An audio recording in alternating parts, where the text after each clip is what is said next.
Salut, c'est Wobak. J'espère que vous allez bien. Aujourd'hui, on va parler des permissions. On a vu comment est-ce qu'on créait des fichiers, comment est-ce qu'on pouvait leur ajouter du contenu, etc. Dans cette vidéo, on va voir les différentes permissions qui sont à notre disposition sur un système Linux pour restreindre l'accès à ces fichiers aux différents utilisateurs. On va voir quelles sont ces permissions, ce qu'elles veulent dire, à quels objets on peut les appliquer, et comment est-ce qu'on fait tout ça avec des commandes de notre système. Vous êtes prêts? Allez, on y va.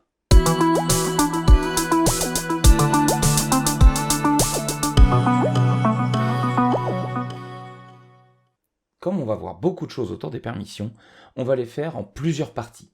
Dans cette vidéo, nous verrons les différentes permissions qui existent et ce qu'elles veulent dire lorsqu'on les applique à un fichier ou un dossier.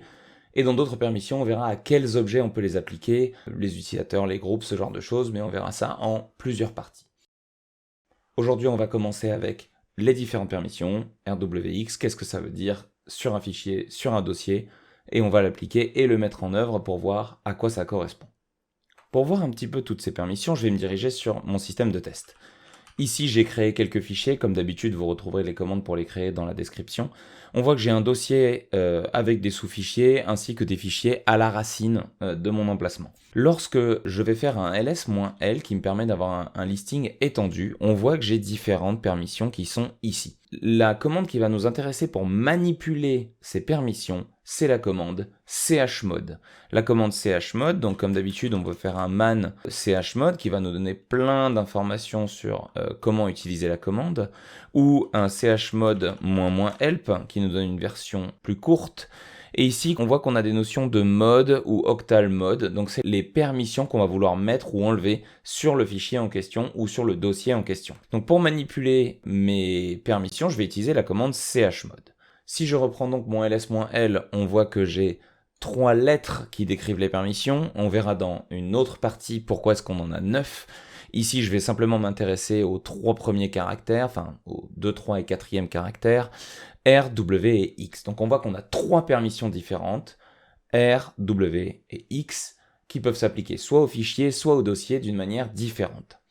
Je vais donc commencer simplement par le R sur un fichier.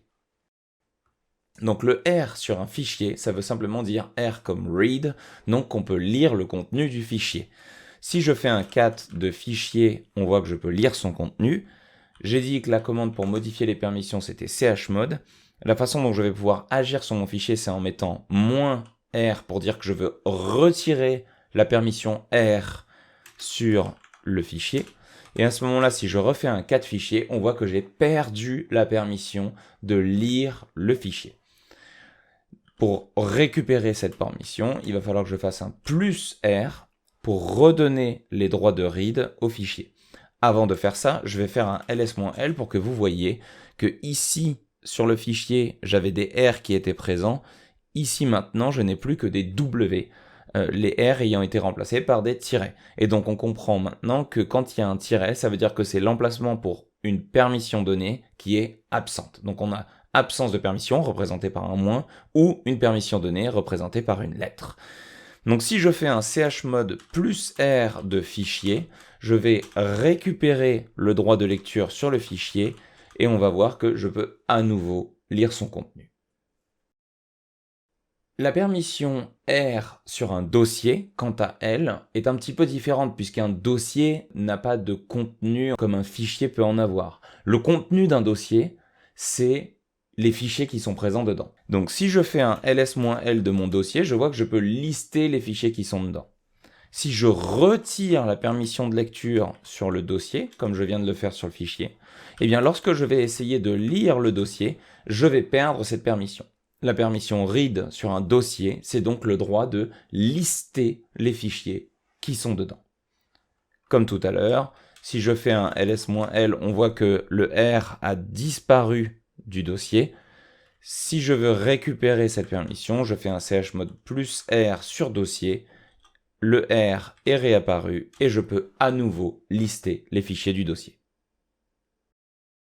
Donc on a vu R sur un fichier, ça veut dire lire son contenu, R sur un dossier, ça veut dire lister le contenu du dossier en termes de permission. La deuxième lettre qui nous intéresse, ça va être le W, W pour write en anglais. Sur un fichier, tout simplement, ça veut dire pouvoir modifier le contenu. Donc à l'heure actuelle, j'ai les droits d'écriture avec W sur le fichier. Si je fais echo deuxième ligne dans fichier, vous vous souvenez, les deux chevrons permettent de rediriger en ajoutant du contenu, et que je lis son contenu, on voit que ce contenu a bien été rajouté. Maintenant, si je fais un chmod - pour retirer et W pour la permission write sur fichier, et que j'essaye d'ajouter une troisième ligne, je vais prendre un permission denied, et si je fais un cat de fichier, on voit que la troisième ligne n'a en effet pas été ajoutée. De la même façon que tout à l'heure, si je fais un ls-l, je vois que le W a disparu du fichier, et pour le récupérer, il faut que je fasse un chmod plus W pour rajouter la permission de write au fichier. Si je fais un ls-l, on voit que j'ai récupéré mon W, mon echo va fonctionner à nouveau, et le contenu va bien être modifié. Le W pour un dossier veut dire simplement avoir le droit de créer un fichier à l'intérieur de ce dossier. Donc si je prends mon dossier ici, qui s'appelle dossier, dedans j'ai un fichier 2, un fichier 3, j'ai bien les droits d'écriture sur dossier puisque j'ai bien le W qui est présent. Donc si je fais un touch qui permet de créer un fichier vierge, je vais pouvoir faire un touch de dossier fichier 4 sans problème, pas d'erreur. Si je liste le contenu, le fichier 4 est bien apparu. Par contre, si je retire le droit d'écriture avec un chmod -w de dossier et que j'essaye de touch un nouveau fichier dans ce dossier, on voit que la permission est à nouveau denied et que si je liste le contenu, je n'ai pas de fichier 5 qui a été créé. Comme toujours, pour récupérer cette permission, je vais faire un chmod plus W de dossier, et à ce moment-là, j'ai à nouveau le droit d'écrire, et j'ai récupéré le droit d'écrire dans ce dossier. Enfin, la dernière lettre qui va nous intéresser, c'est la lettre X. Donc on voit qu'elle est présente sur le dossier, mais qu'elle est absente sur les fichiers. Je vais donc commencer par le dossier pour cette fois-ci. Le droit X sur un dossier veut dire le droit de traverser le dossier pour aller accéder à du contenu qui est à l'intérieur ou à des sous-dossiers. Par exemple, si je fais un sous-dossier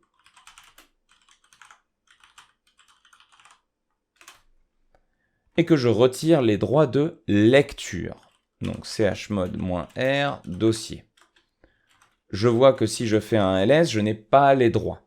Par contre, si je sais qu'il existe un sous-dossier, je peux quand même aller dedans, parce que je connais son existence. Et donc là, je peux créer un fichier, je peux faire ce que je veux, puisque j'ai accès au sous-dossier. Si je redonne les droits de lecture sur mon dossier,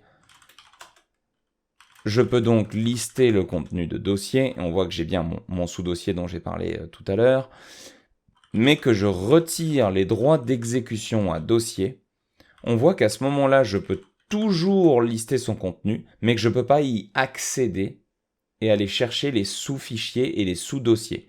Et si j'essaye de rentrer dans le sous-dossier, je vais avoir un permission denied. Et de la même façon, si j'essaye de lire le contenu d'un des fichiers, je vais avoir un permission denied. Donc le droit d'exécution, le droit X sur un dossier, c'est le droit d'accéder et de traverser le dossier pour accéder à son contenu.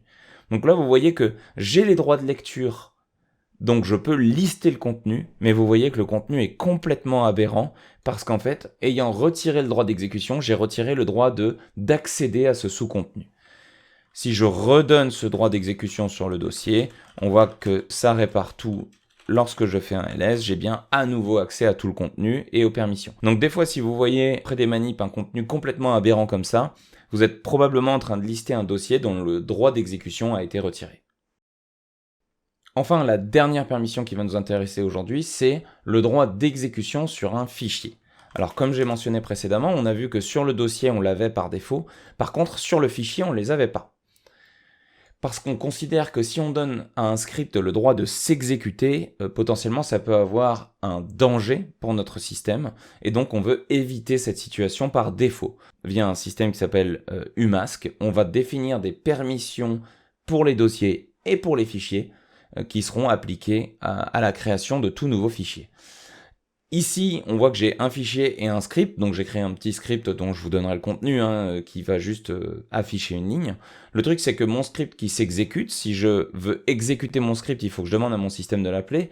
Pour pouvoir l'appeler, il faut que je lui dise que je suis dans le répertoire en cours, puisque mon script n'est pas dans un répertoire qui est prévu pour des exécutables par défaut. Slash pour séparer, comme d'habitude, donc je vais lui dire d'exécuter quelque chose qui est dans le répertoire où je me trouve.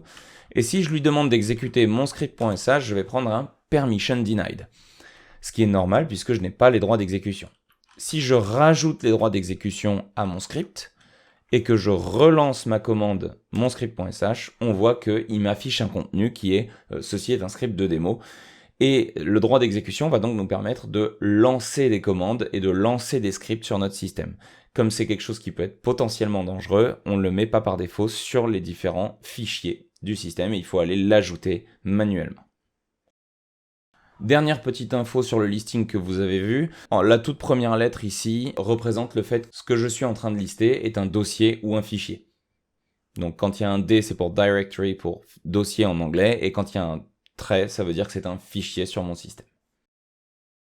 Donc si je récapitule, on a 3 permissions possibles, R pour read, W pour write, X pour execute, qui veulent dire respectivement R sur un fichier, lire son contenu, R sur un dossier, lister son contenu, W sur un fichier, écrire du contenu dedans, W pour un dossier, créer un fichier dans ce dossier, X pour un fichier, exécuter le fichier, X pour un dossier, accéder à son sous-contenu.